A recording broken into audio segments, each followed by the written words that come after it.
All right, good morning, everybody. So on this page, we're going to get into the actual multiplication of matrices. So in this first problem, we're going to be looking for the product of CD. So that means matrix C times matrix D. And remember that order matters because that's how we're going to determine if the dimensions will work out. So this has 2 rows and 3 columns. So it is a 2 by 3 matrix.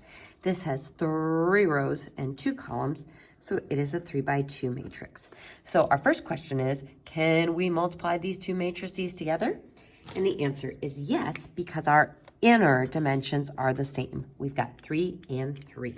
Now, what will the dimensions of our result be? The outer dimensions, or a 2 by 2. Now, what I'm going to do is go ahead and write the resultant matrix. And I'm going to label the elements inside that matrix. So this first element is in row 1, column 1. This element is in row 1, column 2. This one is row 2, column 1, and this one is row 2, column 2. Now, the reason I sometimes like to do this labeling of the elements in my answer matrix is these labels actually tell me not only the position in the answer matrix, but also what I will multiply to get there. So if you remember on the previous page, we said that you take the row of the first matrix and match it up with the column of the second matrix. So if I want to find this element, I am going to take row 1 of the first matrix times column 1 of the second matrix. And it's kind of like you high five that row up to that column and match up each corresponding element together. So I'm going to show as much work as possible on this first problem, but as you get the hang of these, we'll begin to show less work. So I match up each corresponding element with its partner. So if I high five this row up to that column, we multiply -3 times -6. And then we're going to add that to our next product. Second element, 4 times 2, and then 2 times 3. And then we add all those up. This gives me 18 plus 8 is 26, plus another 6 is 32.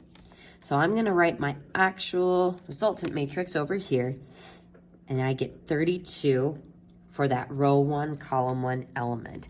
So the name or position of that element tells me what I'm going to multiply from the first matrix and what I'm going to multiply from the second matrix. So row 1, column 1 element, row 1 times column 1. And we're multiplying elements and then adding their products together. So let's go ahead and try to find this element in our answer matrix or resultant matrix next. So this is in row 1, column 2. So I'm going to multiply row 1, so the same one we used in the last one, but this time we're going to multiply it by column 2. So showing my work, I'm going to high five that -3 up with the 4. So -3 times 4. Then I'm going to add that to high fiving that 4 to the 3. And then high fiving the 2 to the -2. Go ahead and close off our matrix of work. So that gives me -12 plus +12 is 0. And then plus a -4 would be -4. And there's my row 1, column 2 element. So again, I use the names of the elements to help me figure out what I'm going to multiply. So for my next element, which is in row 2, column 1, I'm going to take row 2 times column 1 and high fiving those terms up to each other. So let's see, we've got 5 times -6. We're going to add that to 0 times 2. And then 4 times 3. that gives me negative 30 plus 0 plus 12 is negative 18. And that is my row 2, column 1 element that I got by multiplying row 2 and column 1. So I invite you to pause the video and see if you can do the last one on your own. So row 2, column 2 element means I'm going to multiply row 2 of the first matrix times column 2 of the second matrix. So high-fiving those terms up. 5 multiplied by the 4, 0 multiplied to the 3, and then 4 multiplied to the negative 2. And that gives me 20 plus 0 plus a negative 8, or 12. And that is my answer. So yeah, multiplying matrices is a bit more complicated than the adding we were doing on the previous pages. So folks, this is kind of the most work I would want to see on the problem, but I'm gonna go ahead and show you how we can shorten up this work and show a little bit less to make these problems easier. To the right here, this is another way that students sometimes will, will show their work for multiplication. So this is the first matrix. This is the second matrix. So if I'm multiplying matrix 1 times matrix 2, I write this one lower and horizontal and this one above it. And then we kind of line up, see where these arrows are pointing? It shows that I multiply this row with this column to get this term, this row with this column to get that term, this row with this column to get this term, and this row with this column to get that term. So that's another way that you can set it up. I personally like using the element names to figure out what I'm multiplying. I don't know if I've ever actually had any students in my class do it this way, so I'm going to continue teaching this way, but if you like this setup better, you can certainly do it that way. So folks, we're going to go ahead and jump right into our next example. So we've got this matrix times that matrix. Before we start doing anything, we first have to check the dimensions. This is a 2 by 2. This is a 2 by 2. Our inner dimensions are the same, which means, yes, we can multiply them together. Our outer dimensions give us the dimensions of our result. So 2 by 2 times 2 by 2 is a 2 by 2. Easy enough. All right, so I'm going to make a matrix big enough for 4 elements. So I'm going to start by looking for this top left one. You can find them in any order that you want, but I tend to, go from left to right and left to right. So starting with this row 1, column 1 element, I'm going to take row 1 times column 1 to get that first term. Now, instead of showing kind of the buddy terms like 4 times 3 and negative 6 times negative 6, I'm just going to show a little bit less work on this problem and show the products. Well, actually, no, I think on this one I'll still show the buddy system. So 4 high fives to the 3 and the negative 6 to the negative 6. I'll wait till the next problem to show you less work. So that gives me 12 plus 36. That gives me 48 for that element. Moving to my next element, this is row 1, column 2. So we're going to multiply row 1 times column 2. High-fiving the row up to the column. 4 goes to the 6. And then negative 6 to the positive 1.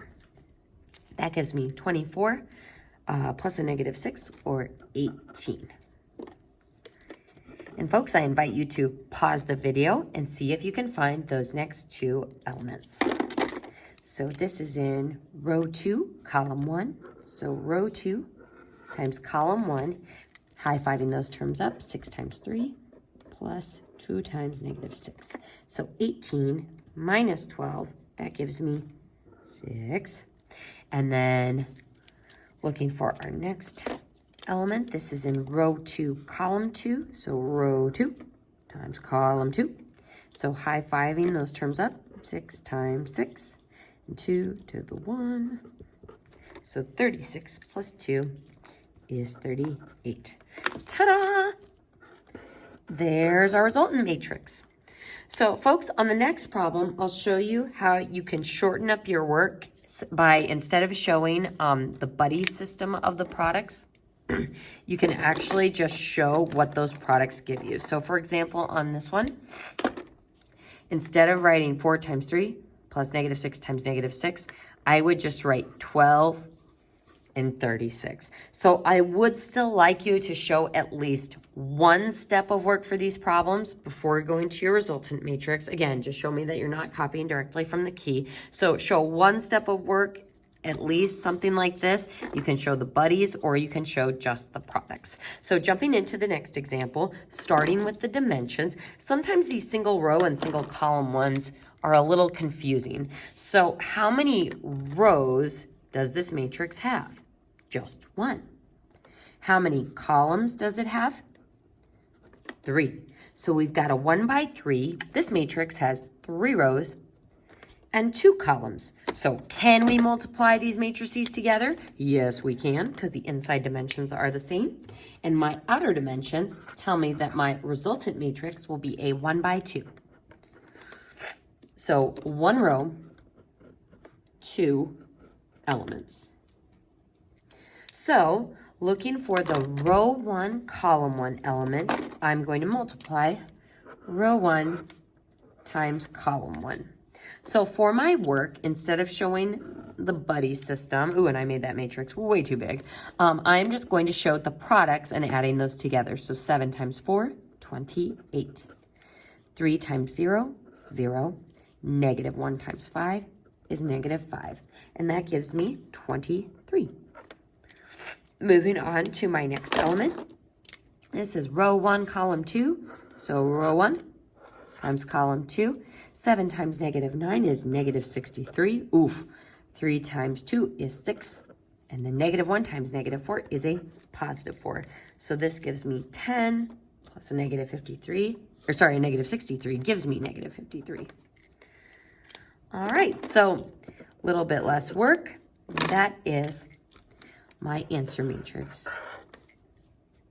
All right, folks. So what I would like you to do is go ahead and stop the video. Or actually, I'll end the video here. And I want you to try those bottom 2 problems on your own. Good luck.